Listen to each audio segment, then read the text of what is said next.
5 minutes late. We're late. All right. Let's convene a meeting. So on the council side, I just convened a council meeting, and I'm observing the city attorney, Pam Weatherby, Amber Grantley, Kiriakou, and George Mansfield. The other council members are unable to attend. Welcome. Thank you. Thank you for having us. On your side, you can convene your meeting. Yes, meeting convened. So it's a joint meeting, the City Beacon Planning Board and the City Council. Thanks for taking the time to spend some time with us and joining us at our workshop special edition.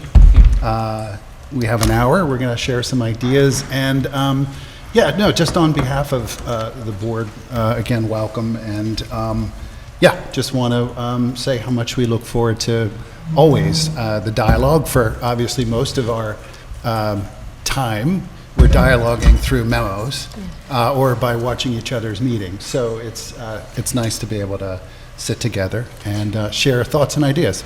Yep, and in terms of agenda, well, first of all, as always, just thank you so much for your service. I know that the two groups that are basically the front line for different reasons and different goals are sitting here, and I'm just very appreciative of all your work. So there's that. But then in terms of agenda, because you and I had kind of traded what we might talk about, I think from the council side, I think there's basic questions, because we're not going to be the experts on a lot of stuff, but we may be asking kind of high-level basic questions like, should we change something? Is there a gap here? And you're going to have much more specific, Len was here a little bit early and he was rattling off, like, I got this issue here. And Leave it to Len. and I don't know if the direction is, adjusting to give you flexibility or adjusting for greater specificity. Generally specificity isn't usually how you legislate. You got to leave room, but there's some give and take in there, and you're probably going to have much better kind of specific examples that you want to pass along to us, or maybe some warnings to us about things that you saw in the process that Len mentioned. You may want to, as a council, identify more view sheds or things like that. So that's what I was thinking was agenda. It's kind of what we discussed. Yeah. Right? Yeah. And Mayor, if you could speak closer to the microphone. Oh, I Thank you. apologize. This one. Yeah, And I think Amber for and I all of will us, we share. have microphones in the middle of the table. We're going to try and share them. Okay. And then the other thing is I would look for either any upfront advice or ground rules from council or, engineer or planner or others, right? Keep it clean. No hitting below the belt. So the basic ground rule is that this is a general discussion and you should not be talking about pending applications. That would be inappropriate. If there are past applications that are being approved and are no longer before the board that serve to illustrate a point, that's certainly appropriate to mention in your comments. But we would ask that neither board talk about any pending applications. Sure. Yeah. That's really the only ground rule. Well, look, what's great, and I'll acknowledge, because it has to be acknowledged, we have the benefit of some not only long-time residents of Beacon here at the table as planning board members, but one of the longest, or actually the longest-serving planning board member in Randall. So 4 mayors. yeah, exactly. And, and a number of us have served for, an extended period of time. So I hope to think we've sort of seen it all. And I know that there are some repeated pain points that tend to come up, outside of some of the sort of broader subjects like, how as a city we're addressing some of the concerns of the kind of, knock-on effects of large developments and traffic. That's sort of a broad kind of topic. To, I think, Mayor, some of the more specifics around some of our ability as a board to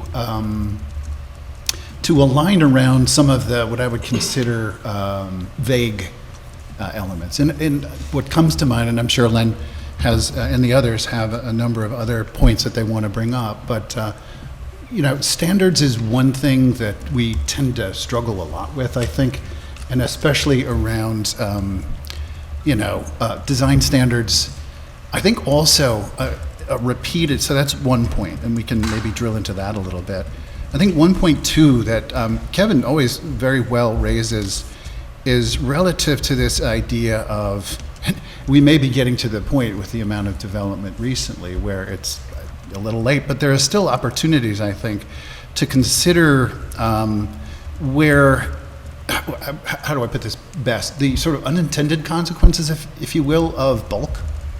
Kevin's also mentioned, if the city has the ability to kind of understand what the potential end result relative to bulk, as our regulations allow right now, what does that look like, right? Could you define bulk?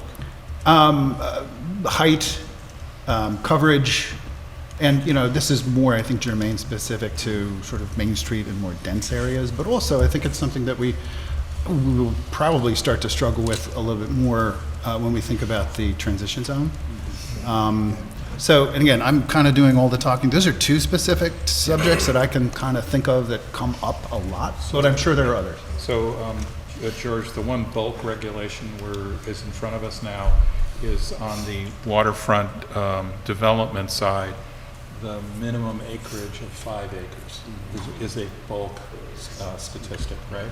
And so we're looking at reducing that because it doesn't make sense anymore. But the other ones that John mentioned are sort of in that area. Right? You remember that? I can jog your memory a bit, but I think when the transition zone was first, getting more applications, you recommended that we sort of outline what the maximum building heights, if a full build out of the transition zone happened to the max allowed building heights, what does this look like on paper? And you could do the same thing. It probably would be a great exercise for the train station. People do that all the time. A lot of times firms are asked to basically block out just a zoning envelope that's allowed, because it changes in the transition zone. It's depending on what the adjacent residential use is, and so it would vary, and it would be, I think, really helpful to everyone, the developers as well as the people that are making the laws, to understand what's the maximum capacity. I think understand through visualization. I think that's the key. Because there are instances where, I could think of a few recent, I won't name them, where we've looked at what the applicants brought to us and said, holy crap, that's enormous. And had we actually really had the ability to understand what that would look like in sort of a three-dimensional and context impacting way, and if I think, starting with, if we have the ability to shape better the end result potentially, without being too restrictive, right? Because there's obviously this balance here that we want to make sure that we're not, necessarily overly prohibitive as far as the ability for private property owners to develop their properties, but also be able to, ultimately, at the end of the day, I think visualize what some of these parcels' potential is. And there are times when we've had to rely on the goodwill of applicants to tone things down, to scale things down. And where if we don't necessarily have either one, the ability to kind of anticipate and see what the potential could be, or otherwise, through regulations, through code, demand that there's a reduction, or just simply by the applicant's understanding of limitations, look toward a better balance just in terms of scale. Would form-based zoning fall under that discussion? I think As so. a solution, as partial? Yeah. Got two things to add quickly. One, that my read of the train station language seemed a little bit more complicated because there was terminology like average heights and average number of floors introduced, which maybe would even argue for, more importantly, for having some visualization tools. And in regard to what you just mentioned, George, we have had applicants come to us for for the transition zone. These are past projects that have already been approved, but I wouldn't name them anyhow, and say to us, our client doesn't like traditional building styles. They like very modern building styles, and because you don't have forms-based zoning for this area, you can't really compel us stylistically, even though we're in proximity to, say, Main Street buildings. And I think, for something like the train station as a new zone with potential for a lot of construction, if we do feel like we want to steer some substance or style, we might want to look at that. On the council side, hang on, everyone okay with form-based zone, that terminology? Right? Yeah. Right? You could define it a little bit, so then we all hear it. Natalie. Form-based zone. You're on. Yeah, so I think where we usually talk about the historic zoning was called Euclidean, and it was very focused on use, right? And there was commercial districts, there was residential districts, there was industrial districts. There was bulk requirements within Euclidean zoning, but it was mostly focused on separating uses, so you had a division of uses. So the one thing that I do love to add about form-based codes is much of Beacon's code actually is form-based, right? There is still regulation of use, right? We still have a use table that says these uses are permitted here. But when you look at our table, you will see that there is a mix of residential, commercial uses permitted in many districts. Not all, right? We have specifically residential districts that still keep residential pretty residential. But form-based code is, there's various kind of levels of implementing that, I think, in a municipality's code, but it is where you focus more on bulk, height, design of structures rather than the uses that are in there, and you use things like performance standards to instead stop uses from having negative impacts or nuisances on those. So City of Beacon does have a number of districts that are form-based, right? The CMS, the Linkage District,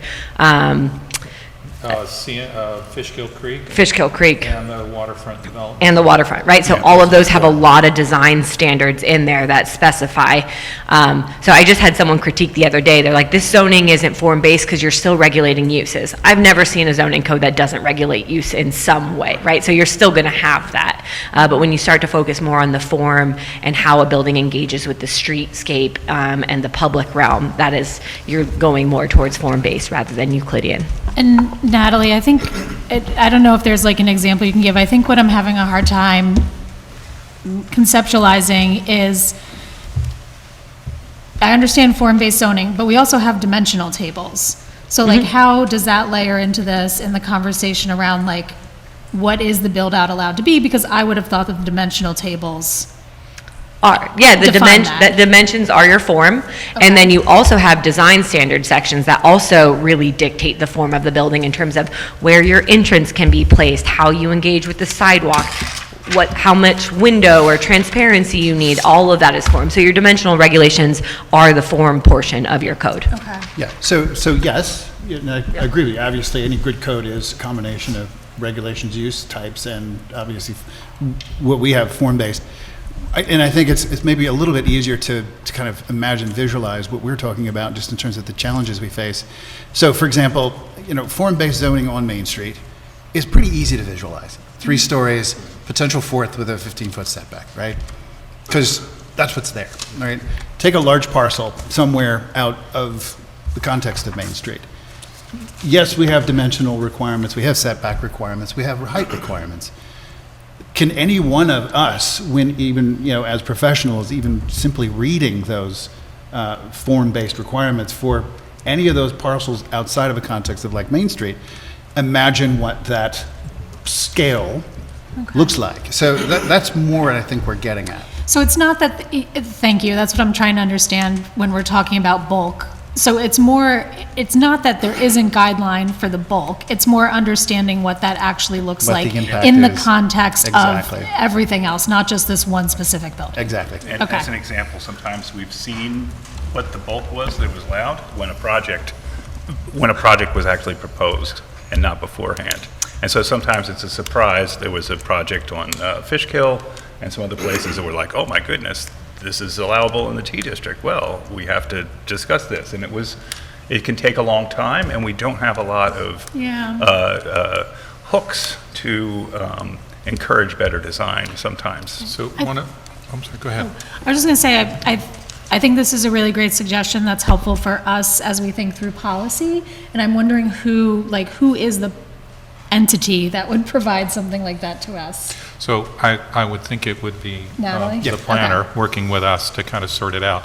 I heard a couple of things. One is that the T district, the transition on either side of Main Street, we would probably say should have some form-based criteria, especially the example that Len gave. Maybe not as strong as the Main Street ones, but something. I heard that.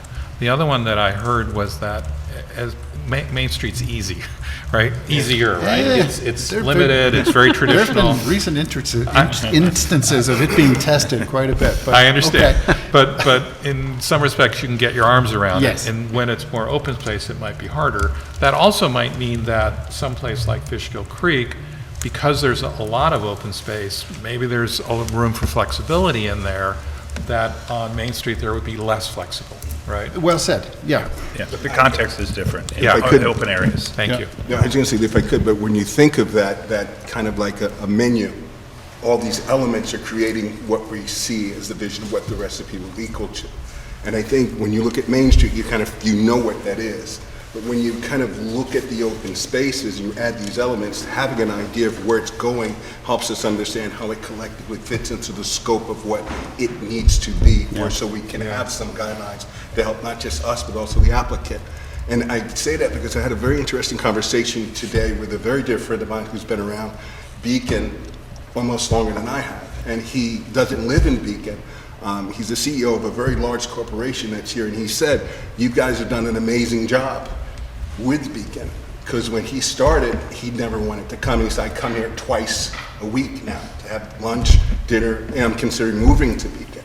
And we were talking about the challenges that are here, and one of those challenges to what I'm seeing, irrespectively, is when you have these spaces that don't have kind of a guideline on a structure, the elements sound as if they matter, but without a collective understanding of where it's going, it becomes somewhat problematic to execute.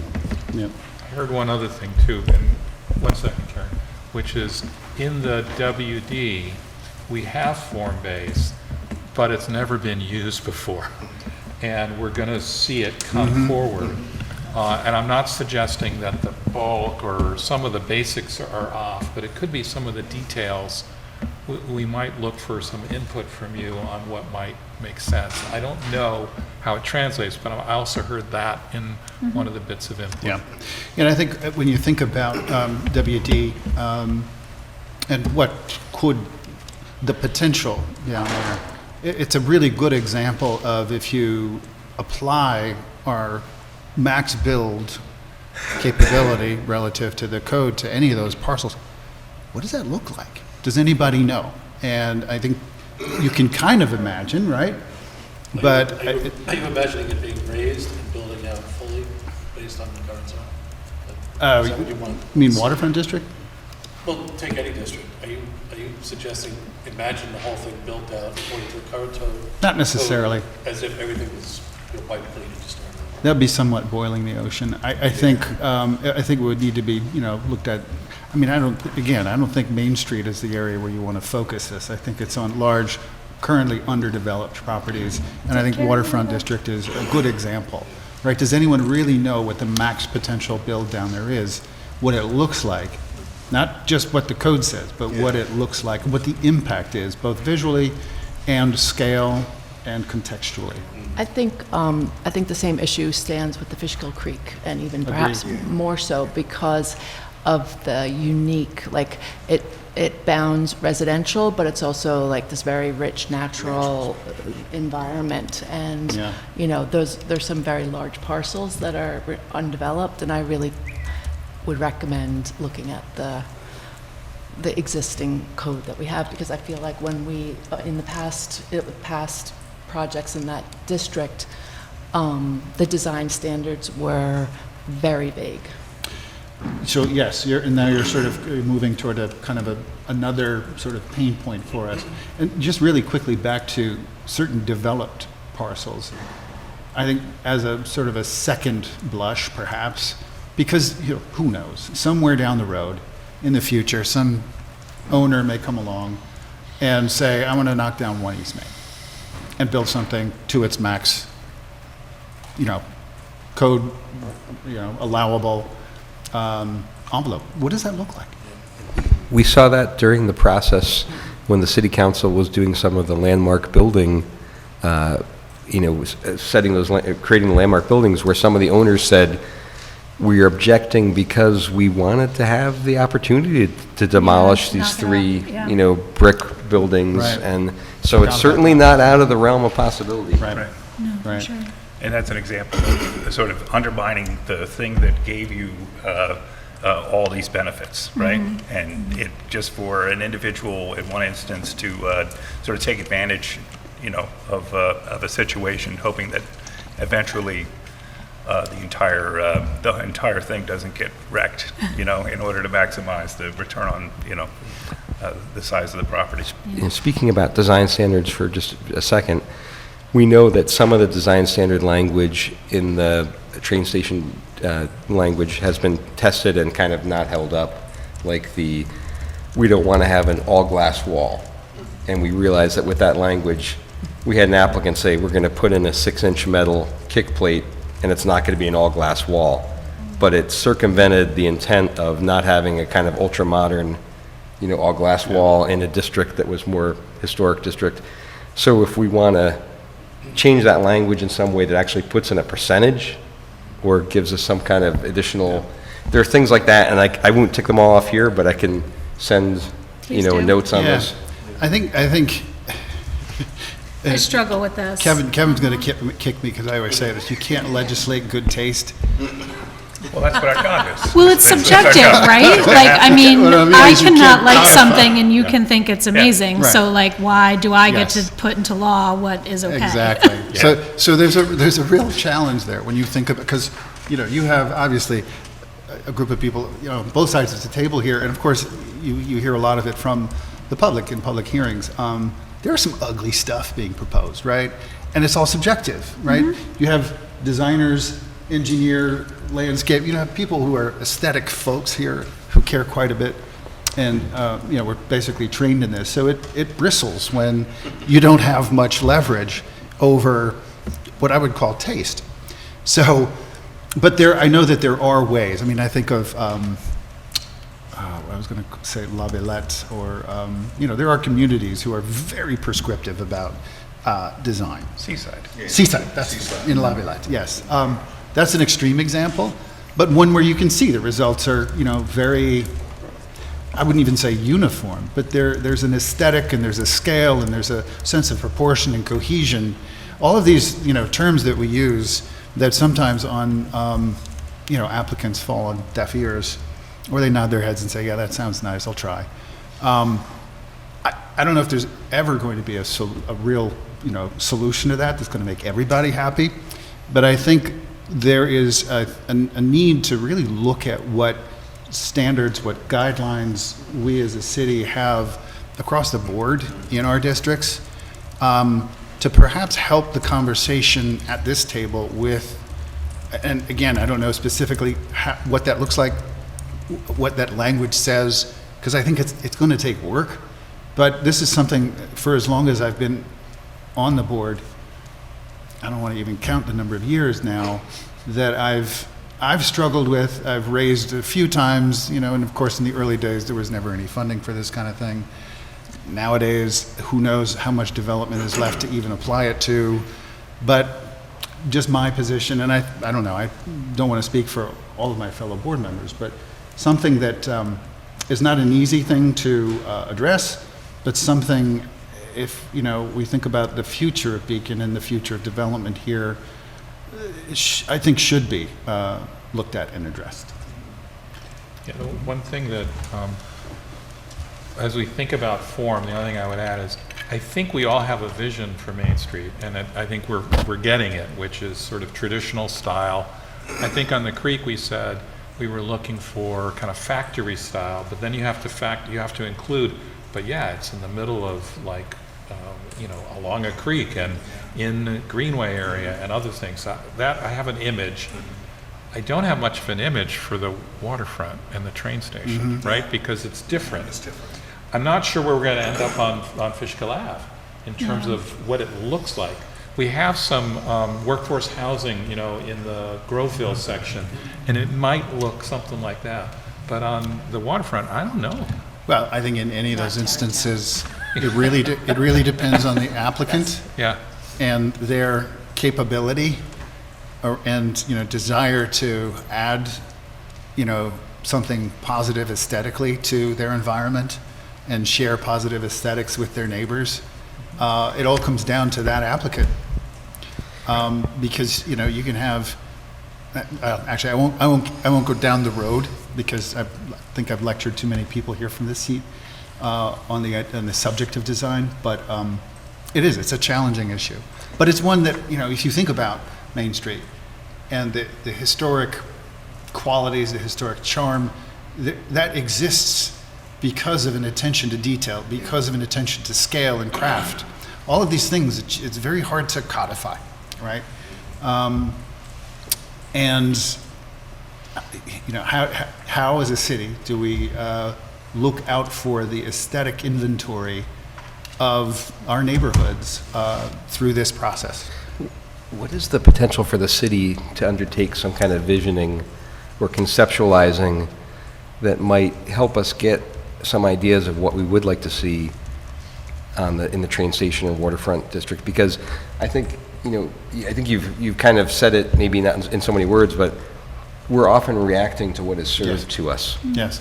Okay, so we're almost like Well an said. oversight board, in the sense that applicants come, they have a design, it's what they would like to create.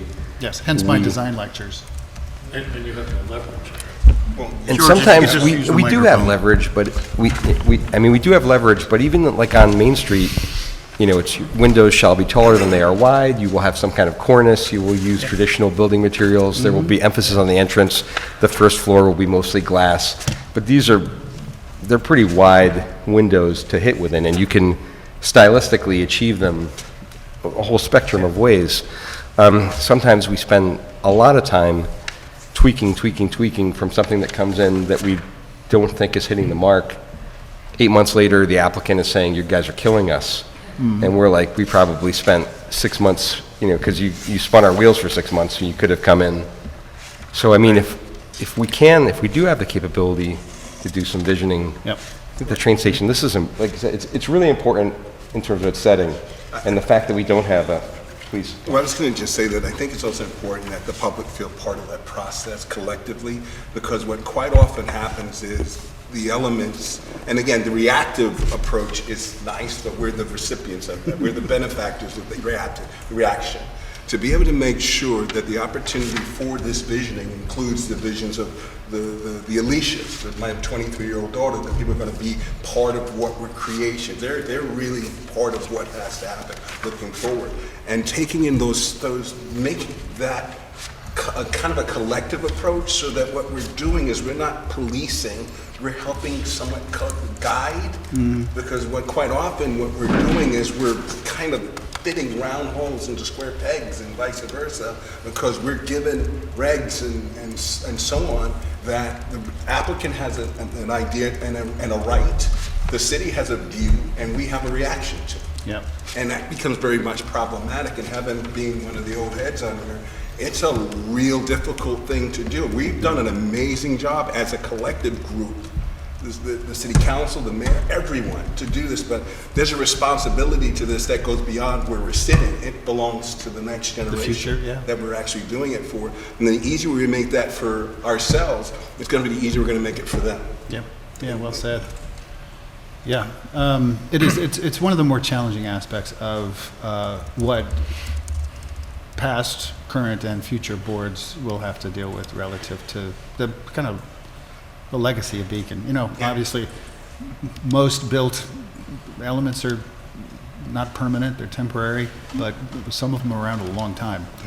And, I think about some of the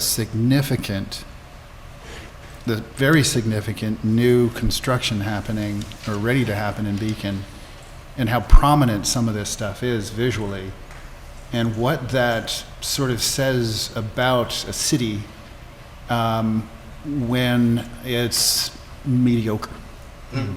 Yeah, the amazing thing, though, is mediocre would have been great when I first got on the That's council. 100% right. Right? You're right. It's like Mediocre would've been anything. fantastic. Right? Remember, we had urban Yeah. renewal property that lay fallow for That's 40 it. years. Yeah. Nobody would build on it. We built this building on urban renewal property because nothing was happening. And that's a mark of our success and a little bit of our good luck. And so it's a good problem to have, and we're kind of up on our game, Yes. right? Exactly Yeah. right. And some of that is like, okay, does some of our form have to reflect sort of upping the game, which is very vague? Yeah. How do we make it a little bit more specific? But I think if we define kind of goals by which district we're talking about, Sure. That's I think it works itself out. I'm not sure in the train station, that's the proposed name, or the train district, or, no, the transit district. Transit center That's a little district, I don't know. fancier. Train Station District, TS. TS, Okay. whatever we're gonna The call it. train, this is more I than a do train. prefer transit. There's buses, there's ferries, hopefully it's an Yeah. But intermodal in system. that Transit one, district. it's like, I'm a little more open to like, you don't want schlock, but it's, I don't think we word. want Main Street. No, we don't want to recreate Disneyland here. I mean, No, I think that's for there is sure. a place for like modernity and different types of styles, and so this is why I struggle with this, because I am not an architect or landscaper or lighting designer. I just, Yeah. I hire people to help me with that because I don't know what to do. Yeah, so we appoint people who Yes. So I think that's like an area where I really like the idea that somebody mentioned of kind of reviewing it across districts, just to kind of see how things compare and where we maybe have some gaps. But I think it's an area, to Randall's point, where like additional expertise and input is really needed.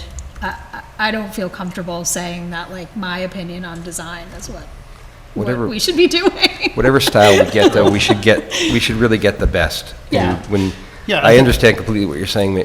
My wife and I bought our house here in '96, and certainly there were some rough edges of Beacon, but this place has always been a gem.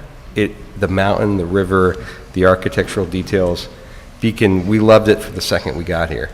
And So- I'd have to and we say- deserve really good stuff. And you can, We deserve good you design. can design well in any style. And I think that, and again, this is the challenge of, looking to the future, looking to the future of the built environment here in Beacon, and not only working to help make it a little bit more clear to property owners, potential applicants, as well as any board, now and in the future, what the expectation is. Yeah. It's not an easy thing to do. Would that be, would we consider establishing some sort of committee made up of members, maybe some from the planning board, but outside people, and coming up with these standards, and almost an architectural review board, a separate thing? It might be two different things, but. It may be, it's interesting you mentioned that, George, because as we're talking, I've been thinking, of committee, right? That it's the kind of thing that would probably have to happen in committee. Yeah, because I don't think neither of these Yeah. bodies have the time to do it, nor Yeah. maybe the expertise. I think you need the ownership, though, from the public has to Yes. be part of it, because I Yeah. think. Sure. that's- There's always a and- public review process. Yeah, because I remember, and Lee, you remember this, where you had the economic development committees, you had all these committees in the beginning of this thing we now call Beacon, and you had the participants were public. Yep. Yeah, Yep. I was recruited by Clara because I was on a public committee, and it became something where they took ownership and pride in it, that eliminated the reactive approach. Yeah. So I'm not saying you give someone blanket sticks, you do need guidelines and control mechanisms, because that could be chaotic by itself. Sure. But having that, yeah. I hear two things in this discussion. One is short-term versus medium-term. I think short-term, we may have to put you in a tough position and give you discretion, Yeah. or maybe more discretion than you have. And then medium-term, we have to do the process that Yes. Randall's kind of referring to say, let's, as a community, look at those criteria in those areas. I don't know if that makes sense, but I No, I kind of think it's a heard good that. approach.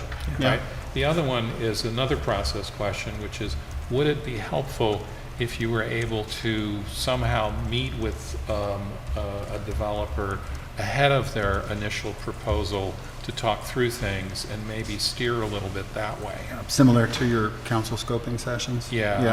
Yeah. And I'm just thinking process. I think so. Yeah, because if you think about the sort of typical process, it's it's monthly and it's incremental, and, you know, the speed of the process, you know, the way I look at it is sometimes the most complex applications, you have the benefit of the fact that they're going to be here a while anyway. Yeah.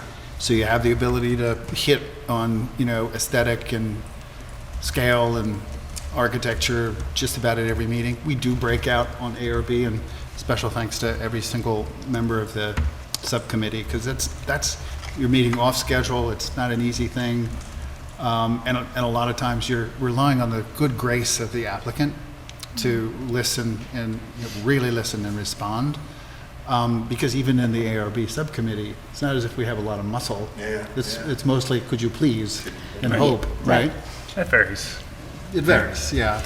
So, I'm just going to finish my thought. I think if there were an ability to maybe initially meet with an applicant, and again, I think that's where these sort of visual bulk, that's a great starting point. I mean, there was a point in time where we were talking about making that a requirement of every application, right? There are a number of things that I think it'd be beneficial to the applicant and to everybody's understanding of the project if they were explicit requirements, because there's very few. There are for like a lot of site and engineering and other technical things, and those are all presented in great detail. Meaning as a The health part and of their safety thing. submission, they're Part of their coming in- submission, that in certain, if we ask for a site section, which would have been instructive in some recent applications, if we ask for Where you're coming in with a simple, bulk- initially bulk diagram. bulk right? diagram, the sort of thing that many other View shed studies. yes, You know, those that- sorts of kind of level like, setting elements. show up with those. Right. And that could shorten the whole process, which is expensive and risky for the developers, right? So if we tell them ahead of time, this is, if, of a certain size, like somebody's doing a single-family house, they don't have to do that sort of thing.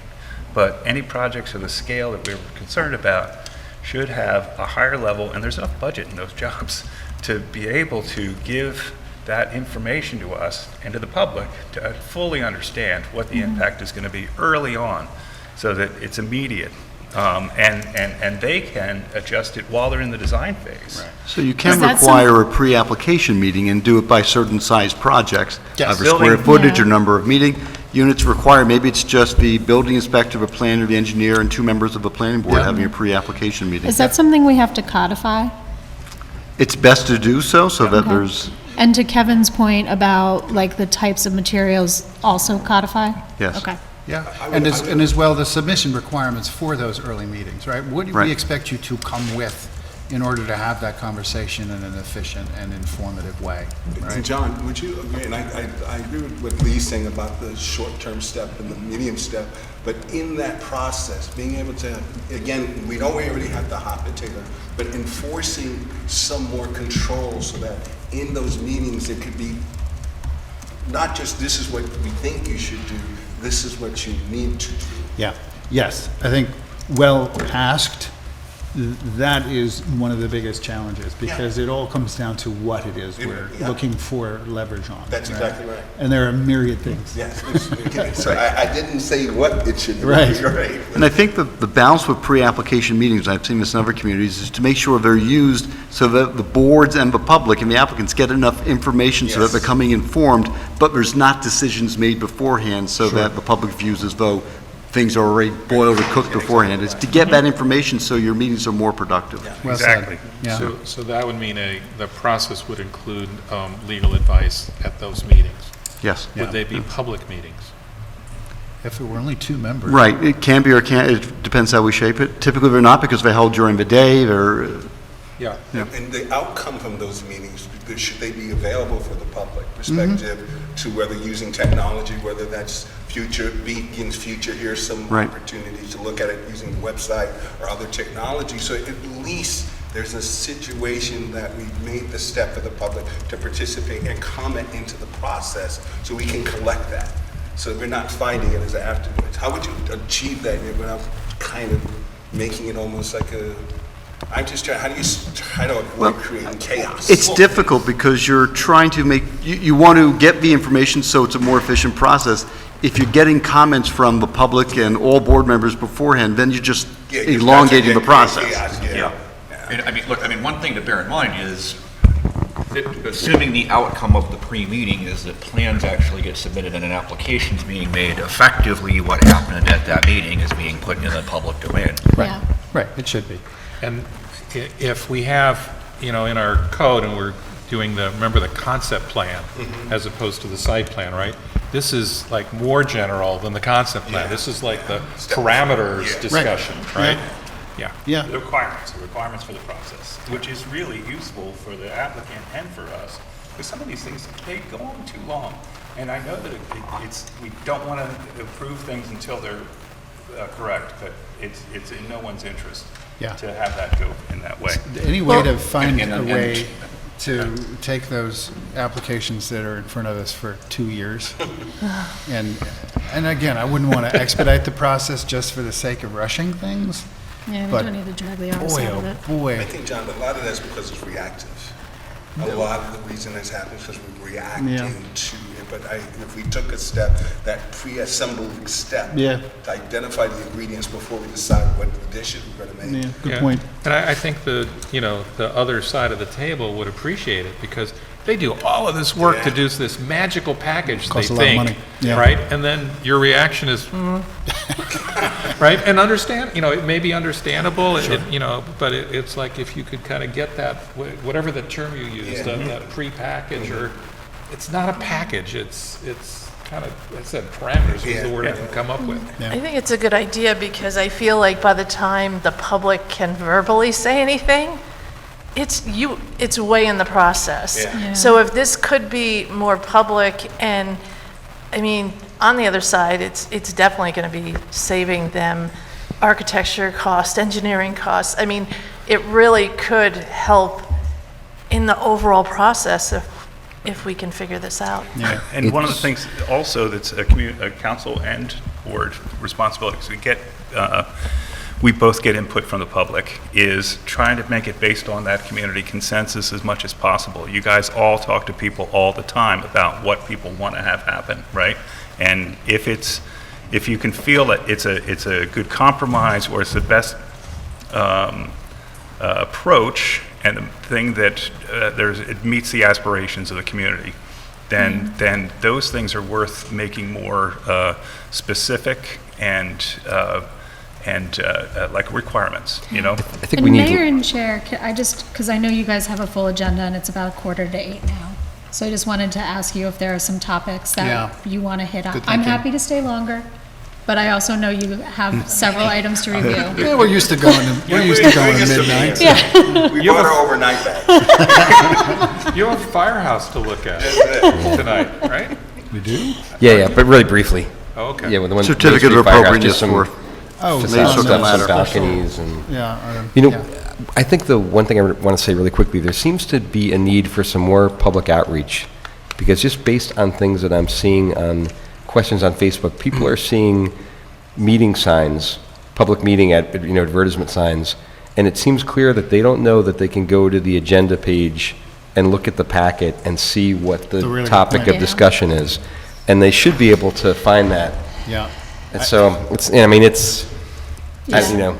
It's a topic we talk about a lot, and like how to help people understand like where to find information, how to engage with the different boards, what the different boards even are. Yeah. Yeah. That's going to be an ongoing. Yeah, that'll Yeah. never. That's- I know, I know, but You're never going to make all of the people happy all the time. I've often struggled with, for as long as I've been on the board, that idea of public comment. It's obviously nice to be able to allow voices to be heard. I think the challenge is that, and the frustrations come from the fact that that happens so late in a process. Yeah, 100%. Right, and it happens, especially on the long ones, it happens when a good majority of the people who have then shown interest have no idea what the deep history of the reviews Yeah, are. exactly. So they come in the last months of a review thinking that we've only been looking at it for a month or two, and we haven't done all of that due diligence over the past year and a half, 2 years. And it's frustrating. How can we fix that? I don't know. But I think it's one of the more challenging aspects of what the city has to deal with, just in terms of the public perception of because I tried to read as little on Facebook as possible, but this idea of developers being in the pocket of the city, and all of these, the planning board just simply says yes to everything, what's wrong with them. There's a perception problem out there. Yeah. And I don't know how to solve it. You can't but fix that, but you probably can fix the nuts and bolts of people not being able to find stuff at least. I think that's a start, I yeah. think there's a way of balancing it, and I critique the things I look at online, just because businesses, we have to present things in a certain way. And I think there's a way of doing it where you actually allow the public to feel ownership and communication. Because if you don't have ownership and communication, although you provide the information availability, they're not going to look at it. They're going to wait till it becomes relevant because they got their whole world going. Yeah, if they can even find it. 100%. But even if they find it, you've got everything else in this world going on. Yeah. And the reaction is at the moment that they have that agenda in their hand and John's the bad guy. Or they've got the public notice. Or they got the, exactly. Yeah. And I think it's a combination of knowledge and education from the public, because a lot of the public gets involved on a project specific, right? Something that is unique and careful to them. And it's making sure they understand the process. The planning board, if a use is permitted, you can't say no to the use. That's exactly right. Right? If it says you can get 10 units in there, you can't say put 4 in there unless you can tie it to traffic or something else. Yeah. It's very difficult, right? The council, this side of the table, sets the rules. You call the balls and strikes. Yeah, that's a hard perception It is. for people to get over. Tai Yeah. Chi with limiting space. You know what, on the topic of the number of units, though, I put a question to John Clark years ago, asking what he thought, did he think it was possible for the city to try to increase the percentage of affordable units per units constructed? And at the time, he said, I think if you go higher than 10%, you'll start driving developers in the direction of commercial rather than residential, and you'll get an undesired effect in that they'll switch the use rather than, comply with that greater number. But at the train station area, is this something that we would consider looking at again? So, yeah, I think Amber described it correctly. So we had experts come in, Community Preservation Corporation, who's done, more than 100,000 affordable units over the years, or rehabs, and some others, and they consistently said, and Natalie, you can add to this if I've got it wrong, that Beacon is one of the few, if not the only place that is, other than New York City, that has required 10% inclusionary zoning at 70% AMI with no give back. Right? We don't offer anything. Typically, it has been, oh, we'll give you more units. That's always the easiest one, right? Well, we'll reduce your assessment or give you a tax break or whatever. But typically, it has required something. We do the 10% without anything. And so, as Amber said, I think we're at the stage where if we want more, we have to give something for it. And so that I think is pretty consistent. Natalie, is that a reasonable description of what you see?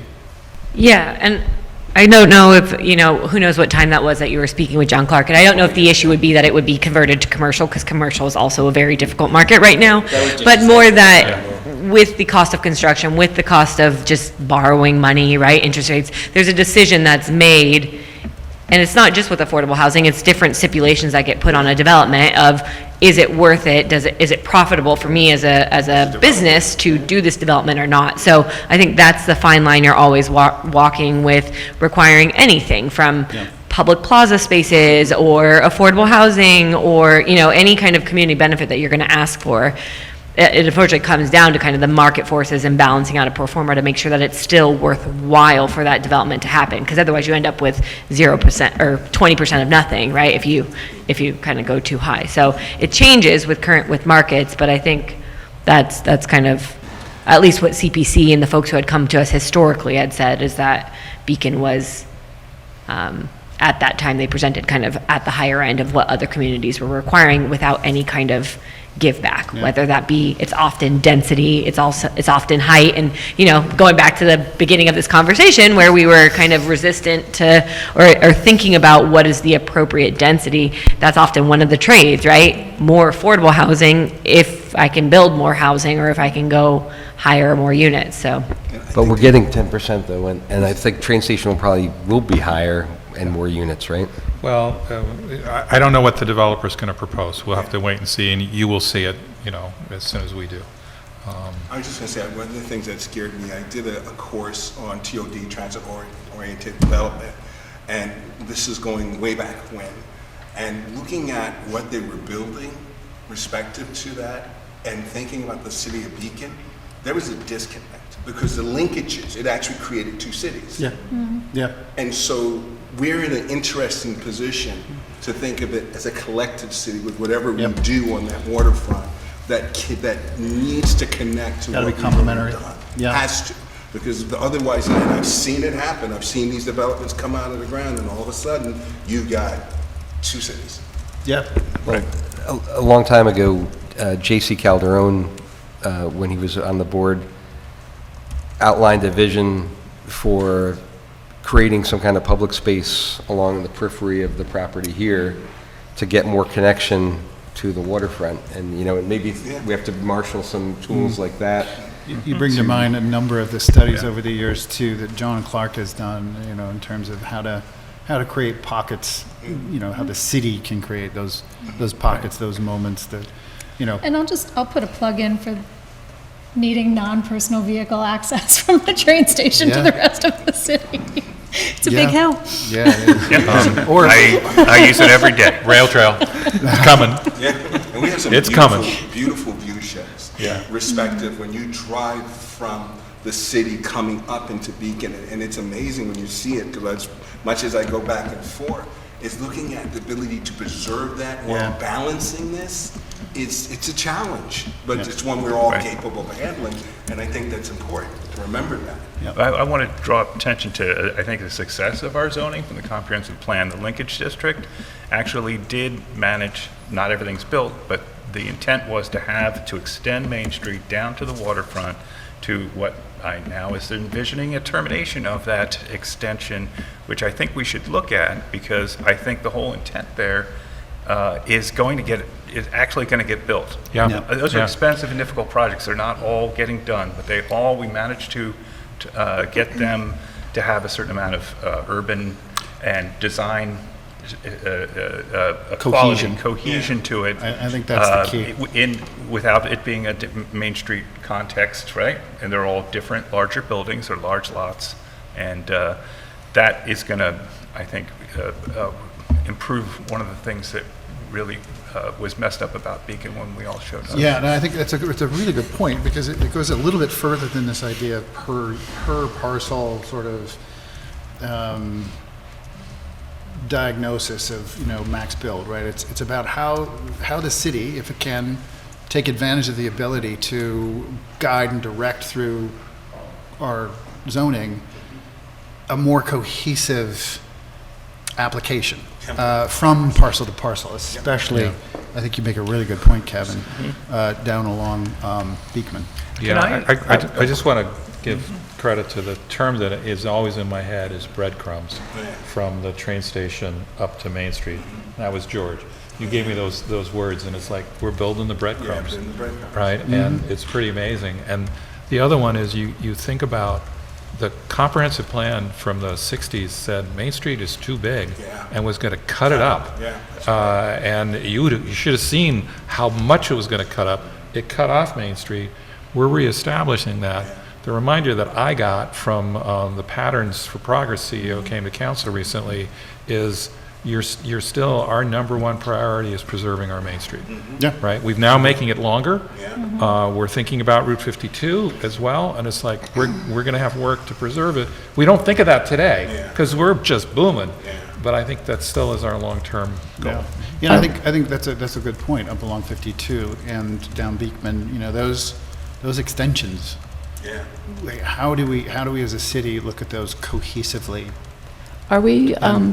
is there any talk about looking at the comprehensive plan? It's been 10 years almost. Well, it's going to come up pretty soon, Yeah. right? Which is why I think, I'm thinking short-term, medium-term. Yeah. Medium-term means we put it into that public process, right? It's 27 is the date, Yeah. right? Yeah. Do we have an opportunity to air some or just mention some things? Airing of grievances? Is this Festivus? No, I Feats of think- strength I think we afterwards. want, And do we get to air grievances too? just briefly. There were a couple of things that I've noticed over the course of several applications that I think have unintended consequences, right? And some of them are not going to be super popular. One of them has to do with the zero parking requirement, that I think that there are applications where not having parking requirements or other things have allowed odd internal, weird developments to occur that aren't urban and are just don't work into the fabric of the city, number one. And I'll just say that and we don't even know how, I could think of many places where that's, could be a problem that we can't solve if somebody doesn't decide to As a contribute, follow-up, can we get right? a specific example? Not right now, but as a Some of them follow-up, are can we get a current. specific? Yeah, okay. some of them are current, so I don't want to go into detail, but there's, the other weird thing is and this isn't going to be popular, but the landscaped requirement on Main Street sometimes it involves like shoehorned designs that aren't necessarily appropriate for the location, right? Gymnastics, yeah. And Tricks. and I hate to say that because everybody loves plants and everybody loves open space, but Main Street, I think, there are situations where you actually don't need an open space and it's superfluous, and it doesn't work in with the absolutely design end. But nobody wants to be the guy that says like, get rid of those plants or whatever. I would have to agree as the landscape person. Okay. Oh, okay. All right. Yeah. That's an endorsement. Yeah, and I think, Right. you know, I know John Clark had pointed out like Pocket Park, you know, potential areas, and I think we would be better served rather than having you know, like a. It's a bunch of teeny things, like yeah. one big thing. Yeah. Like, Yeah, I think it puts an onerous burden sometimes on applicants, and it gets in the way, I think, of where you're trying to cram these things in instead of trying to go get a variance, where they could be focusing on other more important things. That's Yeah. another one where if you have, again, I don't want to like shame anybody publicly, but if you have an example that you can send offline, that would be helpful to kind of see it. Okay, maybe a few examples.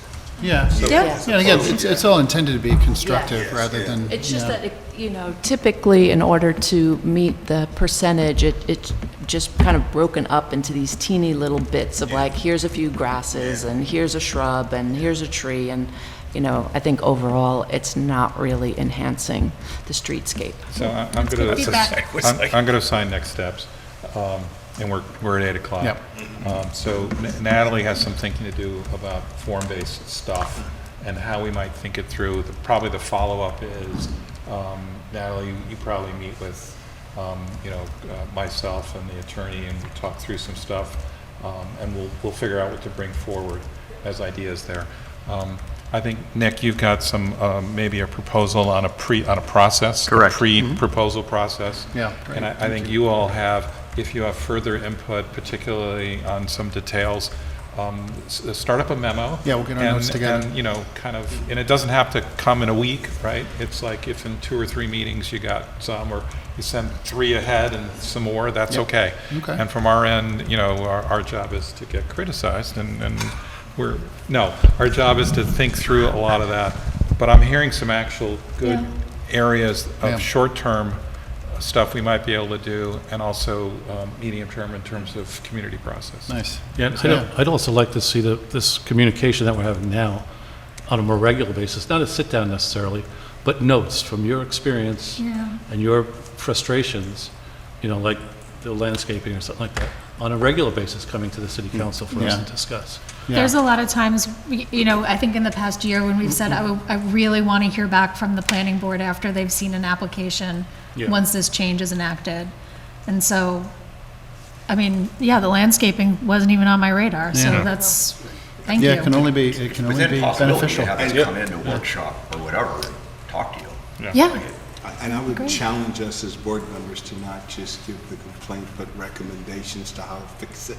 oh, you're going above and beyond now. Because, again, we're all one family in Beacon, right? So it's easy to bellyache, but it's different, it's harder to cook together. Yeah, Everyone I has to think, cook together. I think Are you some a of the, chef? I know, I own several restaurants. yeah, I think in some of the larger issues, it would be difficult for us to recommend suggestions, so we would look to the Yeah, professionals, but I agree with you, I think. It's all obviously intended, all really well intended, so, and this has been a really great conversation. Did you have any grievances you wanted to air? No, I was just giving Kevin a hard time. No, the only thing I would say is, I really appreciate the work that this board does. I often think that this is a tough job, so, coming from a council member, so. I think you guys have one of the toughest jobs, and likewise. So I really appreciate the time and effort that you all put into it. And I do watch the meetings and I hear your dialogue, and it's always like really interesting, and you're also thoughtful. So I really appreciate the work that you're doing. Thanks, thank you. It's very much appreciated. Amber, it's 8:04. Yeah, Could you do- Could you do, or would you do the honors? Motion for the city council to adjourn. And I'll second that. All in favor? Aye. All right, thank you. Motion to, Use their chairs? yeah, motion to use their chairs.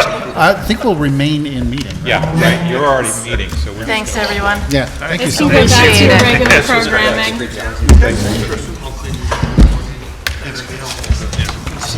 As always. Pleasure. Yep.